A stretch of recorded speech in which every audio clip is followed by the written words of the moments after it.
O universo feminino é repleto de nuances. Nós, mulheres, muitas vezes temos de ser sensíveis, duras, guerreiras, firmes, mas de repente a gente se depara num momento em que perdemos o chão. Quantas mulheres já enfrentaram violência doméstica?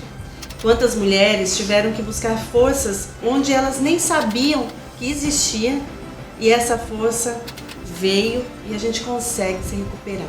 Quantas mulheres sofrem em suas casas, na sua intimidade, por ter medo de revelar, ter medo de pedir ajuda? E falar sobre isso é tão importante porque a partir da história de uma mulher, a gente cria coragem e conta a nossa própria história. E aqui hoje eu falo com a médica Larissa Moraes, que é admirável pela profissão, né? Quantas pessoas te acompanham, te seguem nas redes sociais, são seus pacientes e nem imaginam que você viveu uma história de violência. Larissa, para a gente começar, primeiro agradeço demais essa intimidade de estar aqui para ouvir a sua história e a sua coragem de contar a história. Sim. Para começar, de onde vem essa coragem? Por que agora você quer contar para outras mulheres o que aconteceu?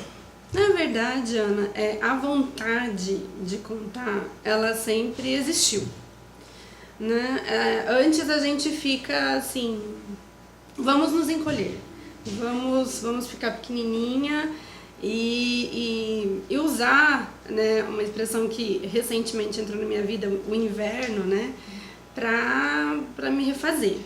Então eu sempre tive vontade de falar sobre isso. Mas vamos dizer assim que hoje eu estou mais serena para falar sobre isso, né? Que com certeza isso vai me gerar emoção, sempre vai, mas nem sempre a gente consegue falar, né? Falar, às vezes dói tanto que você não consegue falar.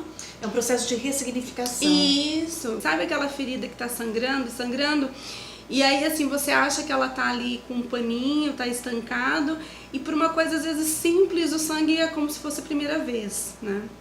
Então, como eu não tive uma atitude que eu gostaria de ter tido na época, eu fiquei pensando como que eu posso utilizar isso para ajudar outras tantas mulheres que ainda não se libertaram, que ainda não saíram desse quadro, né? Você foi uma menina muito amada pela sua família, ficou adolescente, e quando aconteceu essa situação, foi na adolescência, já foi na idade adulta, como foi? Não, isso aconteceu na idade adulta, e em um momento, por exemplo, da minha vida que eu jamais imaginei passar por isso. Então eu já era médica. Então a gente acha que a violência doméstica, ela tá na periferia, ela tá em pessoas que, do ponto de vista cultural, intelectual, isso, não tem esse conhecimento, que existe uma dependência financeira, né, com o parceiro. E a violência doméstica, ela tem um leque muito grande de ações. Então você tem uma violência física, você tem uma violência sexual, você tem uma violência psicológica e você tem uma violência financeira.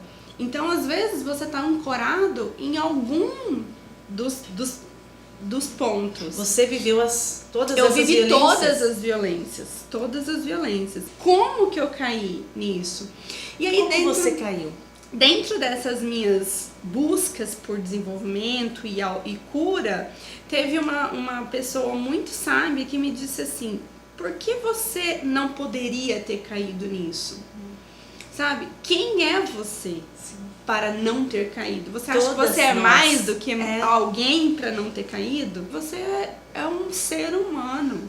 E como ser humano, nós trazemos uma bagagem emocional, uma bagagem familiar, uma bagagem de eventos, de acontecimentos pela nossa história e que nos fazem ser o que somos.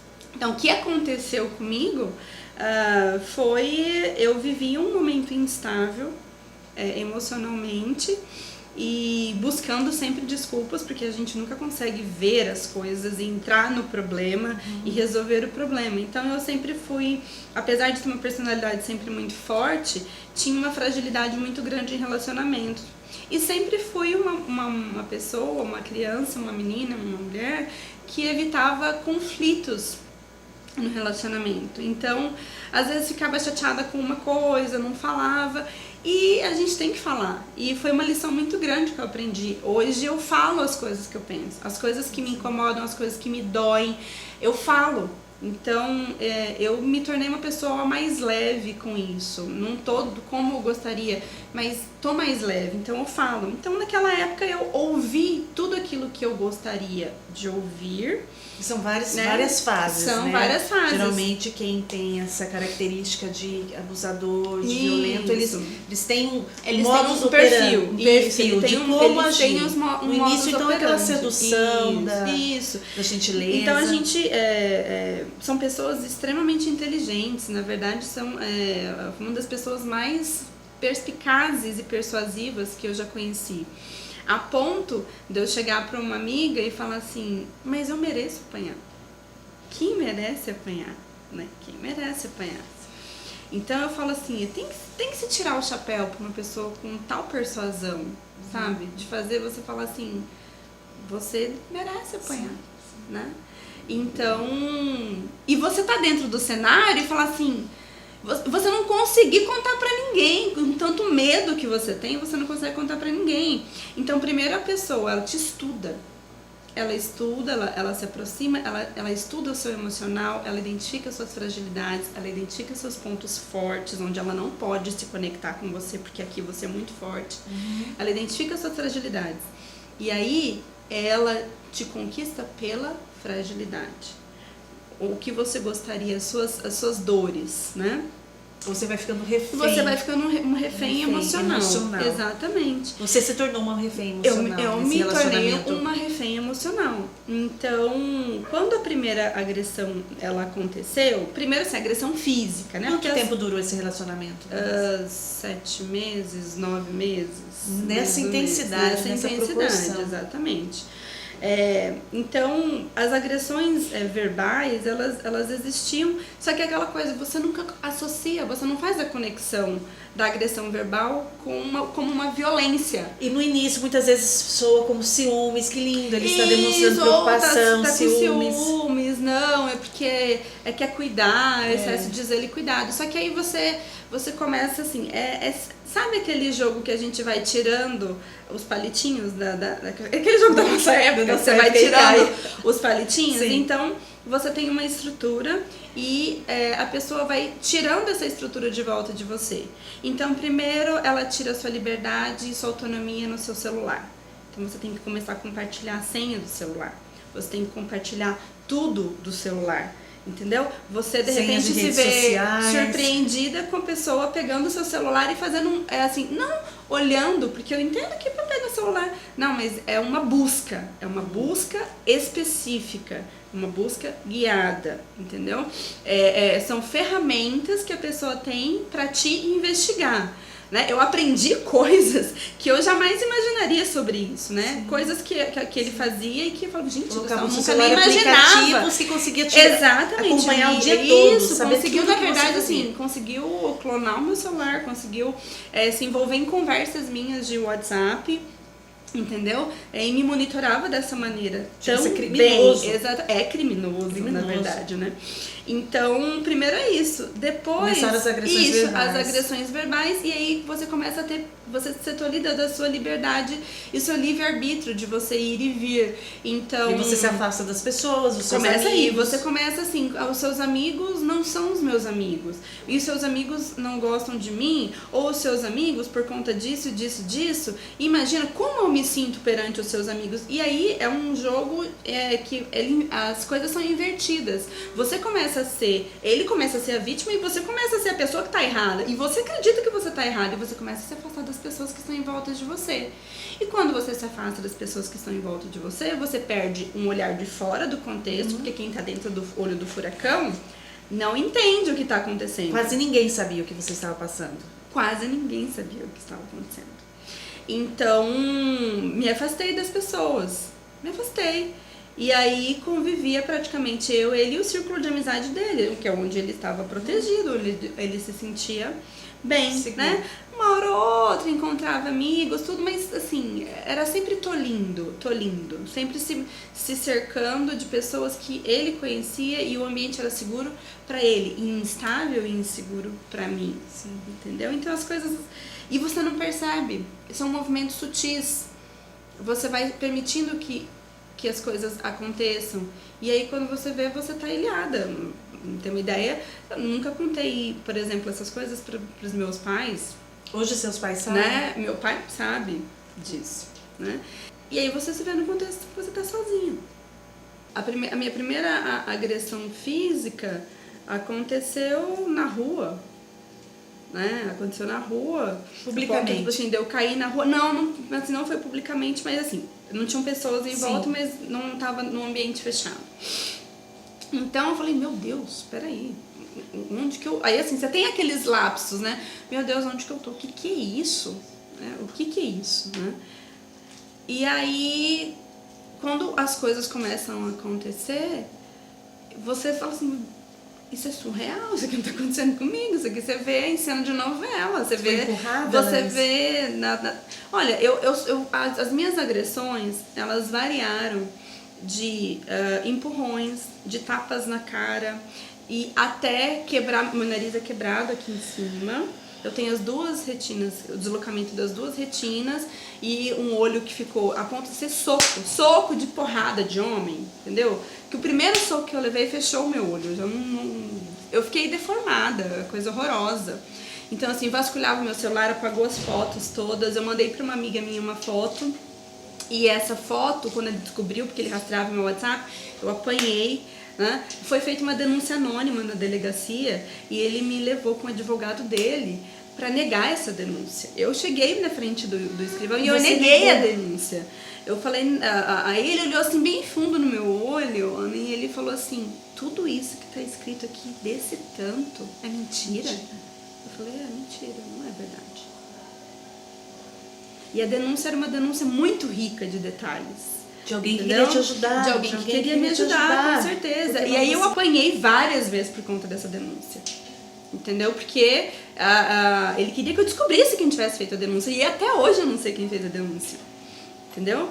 Então, assim, eu vivia roxa, me dava muito chute, então eu vivia com perna roxa, socos, então eu vivia... Teve no segundo dia que no segundo caso que ele me agrediu, no segundo episódio... Foram muitas agressões, Foram muitas agressões, eu tive mais... Eu tinha agressões verbais toda semana. Agressões de empurrar, de não sei o que, toda semana. E mesmo quando ele fraturou, quebrou o seu nariz, você não disse basta? Como ele reagia depois dessas agressões? Ele chorava, ele pedia desculpa, ele falava que isso não ia acontecer. E você acreditava? Ele falava que, por exemplo, que eu tinha provocado aquilo, né? Geralmente eram situações por ciúmes, que eu que tinha provocado aquilo. Nessa agressão do olho, por exemplo, eu fiquei quase 15 dias sem atender. E mesmo quando eu voltei a atender no consultório, eu ainda estava com o olho muito roxo. E aí as pessoas falavam, mas assim, doutora, o que aconteceu? Eu falei assim, eu tive um acidente de carro, eu bati o carro. Só que as pessoas, elas não são idiotas. Hoje eu sei que as pessoas não são idiotas, mas na época eu achava que eu enganava as pessoas. Eu bati no carro, tudo, e eu fiquei muito tempo, demorou. Foi uma coisa assim que, aquele dia, eu precisava ter tido uma atitude que eu quero que todas as mulheres tenham. Eu quero que elas falem. Eu quero que elas falem antes. Eu não quero que elas esperem que elas não consigam ficar em pé para elas conseguirem falar. Para elas saírem correndo. Eu encontrava os vizinhos do prédio e eles falavam assim, olha, a gente mora no mesmo andar, se você precisar de alguma coisa, a gente tá aqui. Te davam sinais. Sinais. E eu olhava assim, né? Às vezes de óculos, porque eu tava toda quebrada, né? E aí eu saía de óculos para as pessoas não verem. Porque as pessoas veem, as pessoas ouvem. Quantas vezes o porteiro não interfonou? Doutora, a senhora tá bem? Tá tudo bem? Qualquer coisa, a senhora interfona aqui. Né? Dele falar que ele ia arrastar a minha cabeça, que ele ia bater sabe? Se trancava no quarto, pegava minha bolsa, pegava as minhas coisas, vasculhava todas as minhas coisas, me acordava com socos de madrugada, porque ele acordava, pegava coisas minhas e aí, sabe? Tinha acesso à Tinha sua conta acesso bancária, a tudo. E inclusive fazia usar a conta bancária dele para ter esse gerenciamento do dinheiro. De onde tipo, olha, você você gastava. gastou tanto no meu cartão, você precisa me pagar. Coisas desse tipo. Se você contar pra alguém, ninguém vai querer atender, ninguém vai querer constar com você. Então, assim, o que eu tenho? Eu falo assim, eu venho de uma família muito humilde. E, assim, foi muito difícil estudar. E aí eu pensava assim, gente, a única coisa que eu tenho é meu nome, né? Se as pessoas não quiserem constar comigo porque eu apanho, como é que vai ser, né? Como que vai ser? E aí eu acreditava nisso, né? Meu ganha-pão, como é que vai ser isso, né? Meu ganha-pão, E isso entrava na minha cabeça como se fosse uma verdade absoluta. Então, o que eu trabalho muito hoje? Que eu fui agredida. Eu não sou mais agredida. Né? Então, hoje, eu procuro me curar para ser um instrumento de divulgação disso. E Larissa, quando foi que você... O que aconteceu que você tomou coragem de... Não, é difícil. E deu até arrepiante. Eu tô chorando. É arrepiante. É porque eu vi as fotos da Larissa agredida. Quando você disse basta? Não, eu disse basta porque... O que aconteceu que fez com que você colocasse um ponto final e para conseguir um fôlego e buscar ajuda? Assim, as coisas foram acontecendo aos poucos. Então, assim, quando eu dei o basta, eu já tinha tentado dar o basta várias vezes antes. Então, assim, às vezes eu arrumava minha mala, e aí só que eu arrumava minha mala, ele me pegava com a mala, e ele sentava comigo, às vezes começava a conversar comigo 8 da noite, terminava 2 da manhã, e eu não ia embora. Eu falei, gente, a pessoa tem que ser muito inteligente, né? Ou eu muito tonta, porque eu fico nesse conflito. Falando, gente, mas a pessoa é muito retardada. Você pega as coisas e vai embora. Né? Só que existe um ponto. São toda manipulação que existe, né? Mas os números estão aí, quantas mulheres passam por isso? E outra coisa, nós estamos num estado em que o feminicídio e o número de mulheres que são agredidas é proporcionalmente o maior do país. Por número de habitantes. Então, eu quero ficar cada vez mais curada disso, para que eu possa ajudar cada vez mais mulheres a se livrar disso. Né? Porque a agressão, quando você tem uma agressão verbal, ele é um sinal. É o início de tudo. Exatamente. E a pessoa, ela te dá, isso são indícios, né? Os advogados, eles falam muito bem, são indícios. Você hoje você consegue exatamente, mas quando observar com muita clareza tudo que aconteceu. Eu sou muito transparente, muito limpa de julgamentos em relação a isso. Porque eu sei que as pessoas que passam por violência doméstica, ninguém gosta de apanhar na cara, ninguém gosta de sair no banheiro, ter enrolado na toalha, a pessoa lembrar de alguma coisa e vir te dar tapa na cara, puxar o seu cabelo. Ninguém gosta de ser cuspido na cara, ninguém gosta de a pessoa pegar a comida e cuspir na sua cara e jogar a comida na sua cara. Entendeu? Ninguém gosta de apanhar no meio de um show em que eu fui, por exemplo, com amigas minhas num show, e que elas com certeza vão saber hoje, eu tinha apanhado antes de ir pro show. E aí eu apanhei no show porque ele ouviu uma música que me lembrava a outro relacionamento que eu tive. E aí eu apanhei no show, sabe? Então, e aí, e tá tudo bem, você vai como se nada tivesse acontecido. E eu vou te falar, é só a mulher que tem capacidade de fazer isso. É só, sabe? Então, com certeza existem fragilidades da minha história que fizeram com que eu, né, tivesse me submetido a isso, com certeza. Só que a gente tem que se libertar dessas coisas. Então, a pessoa que te agride verbalmente, ela rompe uma coisa que é muito importante dentro do relacionamento, que é o respeito e a sua liberdade, enquanto ser humano, não é enquanto companheiro. Nem questão de gênero, né? Isso não é gênero, é ser humano. É um indivíduo que está na sua frente. E como indivíduo merece respeito. Merece respeito.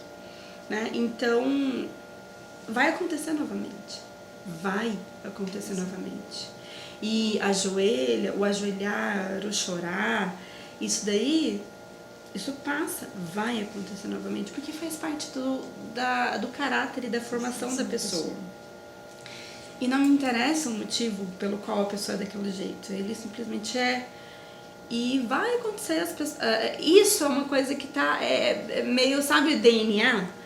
Não tem como, porque é o modus operandi da pessoa. Todo um processo de Exatamente. manipulação com a qual a pessoa se relaciona. E aí no meio do caminho eu descobri que existiam outras agressões de outras mulheres. Existiam você, outros boletins de ocorrência. Você saiu desse relacionamento, saiu de casa. Isso, saí de casa. Se municiou de ferramentas para se proteger, medidas protetivas. Isso, aí assim, na verdade eu saí meio com a cara e com a coragem, com a roupa do corpo, e aí tomei coragem e saí. Porque é aquela, quando você fica no si, ai meu Deus do céu, mas si. E aí quando eu saí, eu falei, não, agora eu saí. E aí eu fui acolhida por algumas pessoas que sabem da história, só que foi numa época de final de ano. E todas as minhas coisas ficaram no apartamento, inclusive imóveis, toda a mobília da casa, na verdade, era minha. E aí trocou a fechadura da casa, eu não tive acesso a isso e eu fui para um hotel. E atendia. Então, o contexto emocional era muito ruim, porque você tinha continuava trabalhando. Sim. E muitas vezes chorava entre uma consulta e outra, sabe? E aí até que eu aluguei um apartamento, esse apartamento ficou vazio por um tempo até eu conseguir retirar as minhas coisas, né? Porque aí porque eu tinha medida protetiva. Não tinha medida protetiva. Aí eu falei que eu ia pra polícia, alguma coisa assim. Ou ele soube, porque ele tinha acesso ao meu celular, conversas, ele soube. E aí me ameaçou. Se você for pra polícia, assim, aí eu vou fazer isso. Entendeu? E aí eu me acuava até que um momento aconteceu de eu conseguir pegar parte das minhas coisas, porque não consegui pegar tudo, né? Coisas pessoais minhas de valor, inclusive, ficaram. E aí eu consegui ir para outro lugar e entender que eu poderia sim caminhar sozinha. Que a mulher que a mulher não é frágil dessa maneira. A mulher não é frágil dessa maneira. A mulher é muito forte. E assim, eu me descobri nessa fortaleza porque nesse contexto eu estava grávida.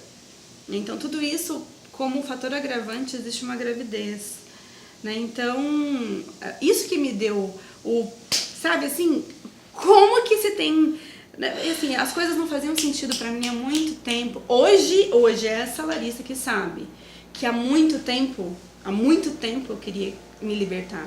Sim. Mas emocionalmente eu era uma doente. Muito doente. Hoje eu me trato pra superar o trauma. Mas eu era uma refém emocional e uma doente. Emocional e numa situação de fragilidade que a gravidez que traz, né? Os hormônios, o CEMED, que é justamente que entende todo o corpo humano, o corpo físico também pede ajuda. E depois, por conta de ameaças, eu tive um parto prematuro e assim, os meus gêmeos quase morreram e eu quase morri. Foi uma coisa assim, que ela falou pra mim, ou a gente faz agora, ou 5 da tarde, eu não sei se é só você, se você os 3, se os 2, eu não sei. Eles nasceram com que peso? 1,1 kg, 1,3 kg. Mas são as melhores coisas que eu tenho. Agora,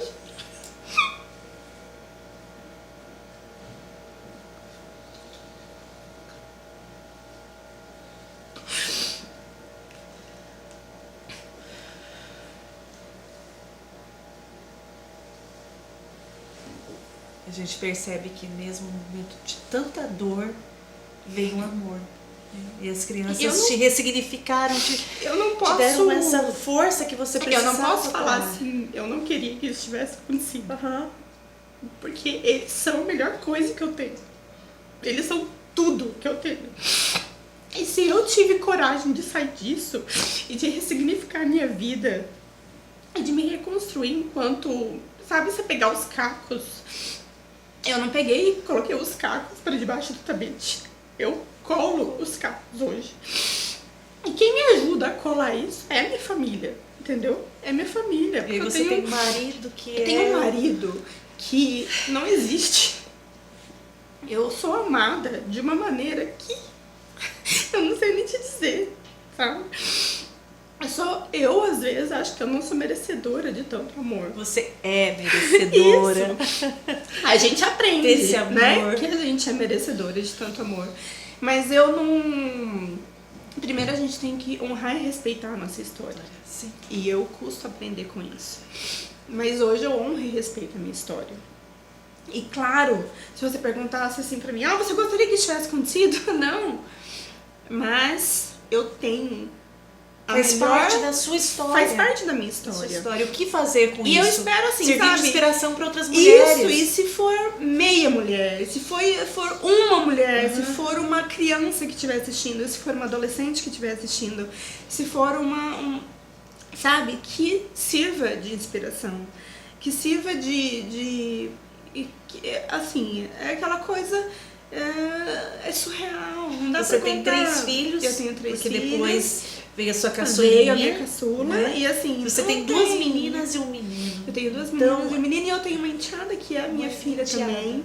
Eu vim de um transtorno de imagem que ficou instalado em mim, né? Que era a pessoa falar assim, você é feia, você tá horrível, sabe? Você acha que alguém vai querer você? E aí, assim, a gente tem que estar bem o tempo todo. Mas as nossas frustrações, elas são jogadas em vários aspectos. Eu falo assim, eu vivo isso no consultório. Todos os dias, de alguma maneira, eu sinto aquele soco. De alguma maneira. Eu tô bem? Muito bem. Eu sou a mulher mais amada do mundo, eu dou o maior amor do mundo pra minha família, pro meu marido, que eu amo incondicionalmente, pros meus filhos. Então, assim, eu sou repleta de amor. Mas o nosso inconsciente foi projetado pra nos proteger, e às vezes ele lembra a gente disso. Né? Mas e aí é a autocura, é a busca por desenvolvimento pessoal, autoconhecimento, autoperdão, autoperdão. Porque assim, a gente não pode voltar atrás, mas a gente pode recomeçar e fazer um novo fim. Eu tenho uma família que nem de longe eu imaginei ter, entendeu? Eu tenho uma estrutura familiar que eu sempre sonhei em ter. Um lar que já foi de violência, hoje você tem um lar que é por amor. De amor, e os meus filhos são criados num lar de amor tão grande, é comunhão e amor o tempo inteiro. E aí eles falam assim, tanto é que quando eu saio de casa, assim, eu não falo que eu vou trabalhar, eu falo que eu vou ajudar as pessoas. E assim, eles falam assim, hoje mesmo, mamãe, deixa eu ir ajudar as pessoas com você. Eles são lindos. Eu recebi ajuda de muita gente que eu nunca imaginava que pudesse me ajudar. Eu sou grata pela vida, pelo renascimento, por tudo. E eu quero muito que todas as mulheres que passam por isso, que elas possam olhar no espelho, como eu olho, e falar assim, você é uma mulher que tem tudo que qualquer mulher gostaria de ter. E que eu achava que eu não poderia ter. Que as pessoas falavam, você não é dependente, você pode, assim, sai e vai fazer suas coisas. E eu achava que não, e é um passo de cada vez, é uma atitude de cada vez. E aí eu sigo uma pessoa que chama Joel J, uma pessoa que trabalha com alta performance, e ele fez uma live essa semana. Você vê que as coisas todas se conectam, tudo é conexão e tudo é energia. De uma pessoa que sofreu uma violência, um abuso sexual, e ela disse que os invernos são necessários. E eu digo que os invernos são necessários. O urso hiberna, né, no inverno. E a gente precisa se recolher nos nossos invernos e ressignificar para florescer na primavera. E para se abrir no verão, né? E eu colhi muitos invernos. Eu passei por inverno, né, absurdo. Mas esse inverno, ele fez com que a Larissa da primavera fosse a melhor versão da Larissa. Né? E eu sou muito feliz por isso. Muito, muito, muito. Então denunciem. É difícil, não é fácil. É muito difícil. Eu gostaria muito de ter tido a coragem de denunciar a ponto de ir pro IML e falar, olha, eu sou médica, eu conheço vocês que estão aqui, eu tô morrendo de vergonha. E eu não fui por vergonha das pessoas me verem agredida e me conhecerem. Eu tô aqui. Eu vim denunciar com toda a vergonha do mundo mas eu preciso que isso aconteça, né? Então faça, conte para alguém. E esse alguém, sabe aquela coisa do e marido e mulher não se mete a colher? Coloca a colher inteira e mexe tudo. Não, porque você vai estar salvando uma vida. Eu fui salva e salvei meus filhos. E tá tudo bem, tá tudo bem. Obrigada. De nada. Muito obrigada. De nada. Fico muito feliz de te ajudar. Obrigada.